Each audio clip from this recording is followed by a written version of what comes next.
most of us who are watching graveyard dance videos are fans of the spooky, dark and macabre.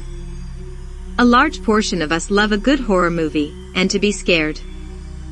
We know it's all in fun and that it's not real, but what about when it is? If you've watched the movie, Jennifer's Body with Megan Fox, Amanda Seyfried and Chris Pratt, you'd know that the events in the movie simply couldn't be true. Well, could it?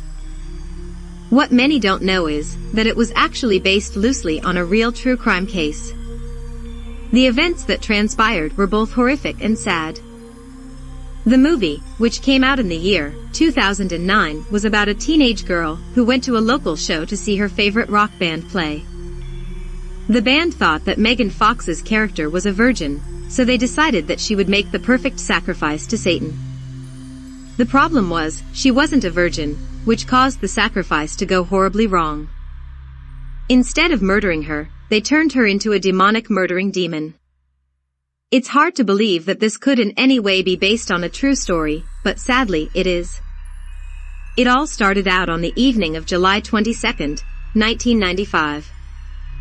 15-year-old Elyse Pahler left her home to meet up with 3 people she thought were her friends.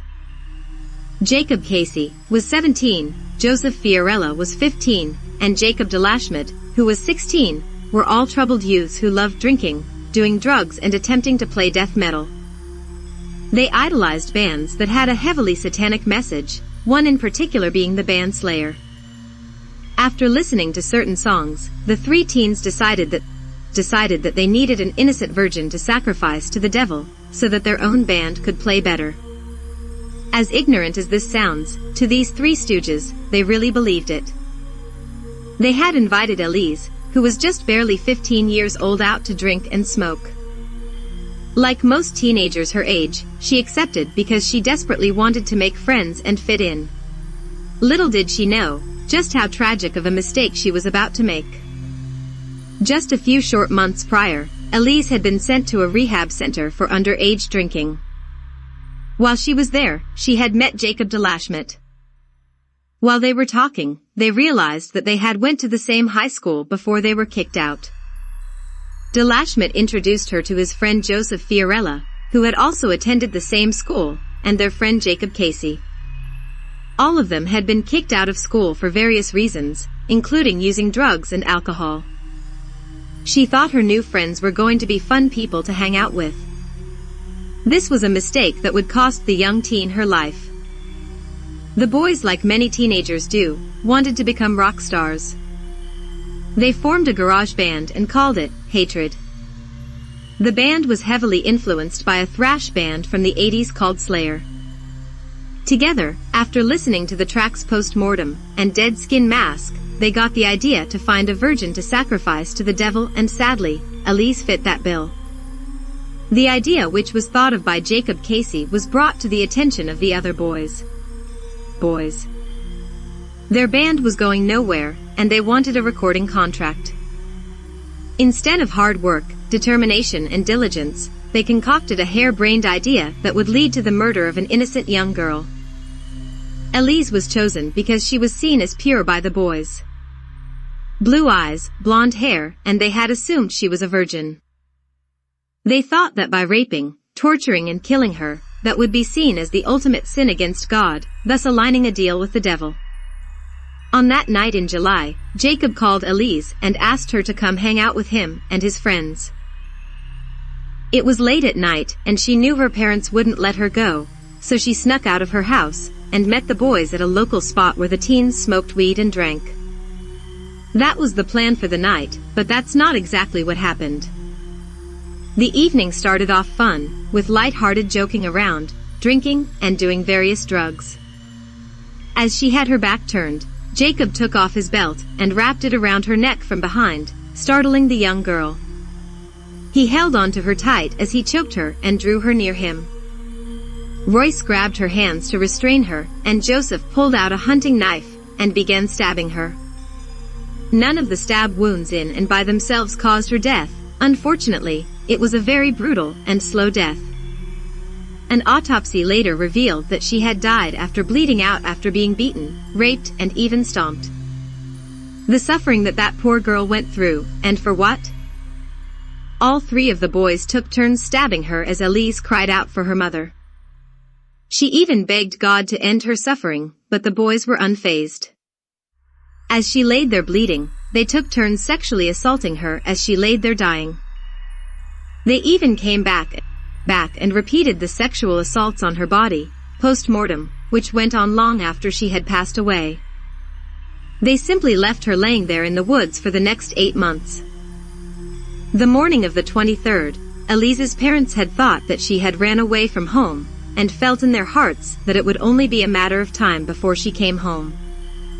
Meanwhile, the boys were bragging to their friends about murdering Elyse. Since the boys were known outcasts and losers, no one believed them, so no one reported it to police. Meanwhile, her parents searched night and day for their missing daughter. Little did they know that she was laying in a grove of trees, deceased, less than a quarter of a mile from their home. The boys' undoing came when Royce's guilt started to catch up with him, and he stopped hanging out with the other 2 boys. They continued on their satanic path, while Royce started to attend church, and claims to have found God. Whether he actually found God, or his conscience was catching up with him, and he feared getting caught, and being tried harshly, who knows? What is certain though, is he turned himself into police, and made a full confession. He led the authorities to Elyse's body. He claimed that he was afraid that the others would find more girls to murder and sacrifice. The police thought that the confession couldn't possibly get any more bizarre, but then it did. He admitted that several months prior to the events on the night of July 22nd, they had made a prior attempt on Elyse's life. He claimed that they had invited her to go hiking, and that while on the hike, one of the boys pulled out a hunting knife, and was instructed to kill her. The boy froze and couldn't go through with it. What's strange is, she never reported it. She also still considered them to be friends, and still hung out with them. She had thought it was all a joke. On March 14th, of 1996, both Jacob and Joseph was brought in for questioning. They denied being Satanist, but did admit to all taking part in her murder, and also admitted that they were inspired to do so from the ideas they got listening to Slayer. All 3 pled no contest to the charges of murder, and was sentenced as adults. They each received sentences of 25 years to life. Royce, the boy who turned himself and went before the parole board in 2016, and was denied parole. He goes up again later this year. Joseph goes before the parole board this year. It's unknown when or if Jacob will be up for parole, or what that decision will be. Jacob now denies the satanic aspect of the murder, and blames it all on his former friend Joseph, who he claims was simply obsessed with murdering Elyse.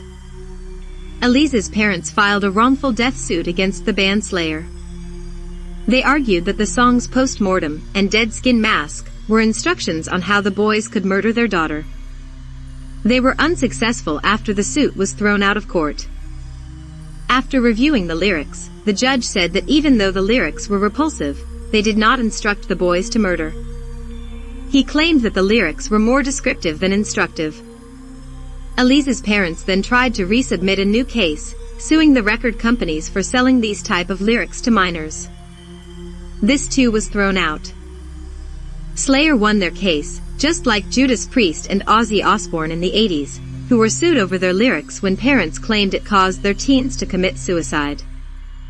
The following years were extremely hard for the Pahler family. Elyse's dad was charged after a car had cut in front of him. He got out of the car and attacked the other driver. He was fined and ordered to take anger management classes, and is unable to work due to his PTSD. The boys were ordered to pay restitution to the Pahler family, but so far, they have not received a penny. Regardless, this was a truly sad and senseless act of selfishness and ignorance. I personally believe they should never see the light of day again, and I hope that the Pahler family can somehow find some type of peace from all of this, and move on to a better place. What do you all think? Was it Slayer's fault? Did they influence the boys, or were the boys just lost causes to begin with? Love to hear your thoughts and opinions below.